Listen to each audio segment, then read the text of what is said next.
Good afternoon, children. Today I am going to explain lesson number 3, effects of British rule. We have seen that the Britishers had started to capture one by one region and how they captured the whole India. Right now we are going to see that how East India Company was established. Right, due to geographical discoveries, European powers reached Indian coast. All European, including Portuguese, Dutch, French and British, entered the race. Race means the competition for the capturing the Indian market. They started to capture the Indian market. When the British came to India for trade purpose, the Portuguese had already settled here. जब British Bharat में पहुँचे तब Portuguese लोग यहाँ पर already settled हो चुके थे और फिर दोनों में बहुत लड़ाई हुई. Later friendly relations develop between them, लेकिन बाद में दोनों में फ्रेंडली रिलेशंस हुए और फिर दोनों ने अपने अपने रीजन में मार्केट करना या सेटल करना स्टार्ट किया and they started to fight with each other. But to establish the domination over India the British had to face opposition from French, Dutch and local rulers.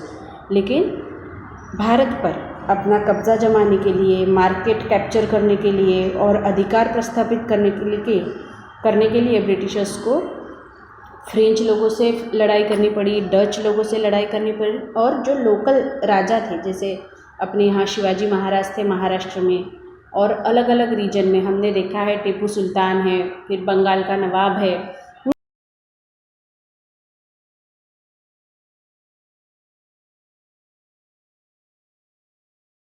था western India में.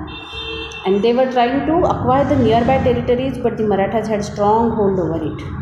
Maratha territories capture करने की कोशिश कर रहे थे लेकिन Maratha strong थे तब. और पेशवा माधवराव के डेथ के बाद उनके जो चाचा थे रघुनाथ राव, उन्होंने ब्रिटिशर्स से हेल्प मांगी क्योंकि वो खुद पेशवा बनना चाहते थे और इसकी वजह से ब्रिटिशर्स को मराठा पॉलिटिक्स में एंट्री मिल गई, जो कि बहुत ही बुरी घटना थी, है ना. इसी से ब्रिटिशर्स की एंट्री हुई मराठा पॉलिटिक्स में.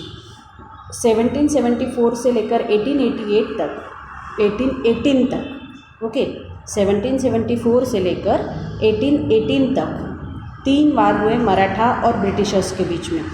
पहला वार जो हुआ वो मराठा लोग यूनाइटेडली लड़े ब्रिटिशर्स के साथ और इसीलिए ब्रिटिशर्स को हार का सामना करना पड़ा.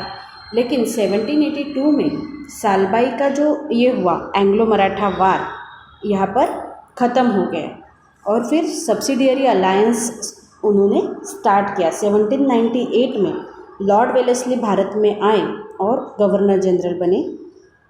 His objective was to establish the British dominion all over India और उनका उद्देश्य भारत में आने का यह था कि वह पूरे भारत को कब्जे में करना चाहते थे.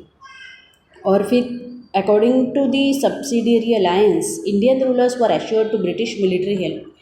अब यहाँ पर सभी लोगों को डर था कि ये मेरे पड़ोसी राजा जो है वो मुझ पर आक्रमण करेंगे, तो उनसे प्रोटेक्शन करने के लिए, मतलब अपने नेटिव, अपने आजू बाजू के रीजन के जो राजा है उनसे प्रोटेक्शन करने के लिए हम आपको हेल्प करेंगे, ये ब्रिटिशर्स ने बताया. और इंडियन लोग वर नॉट यूनाइटेड.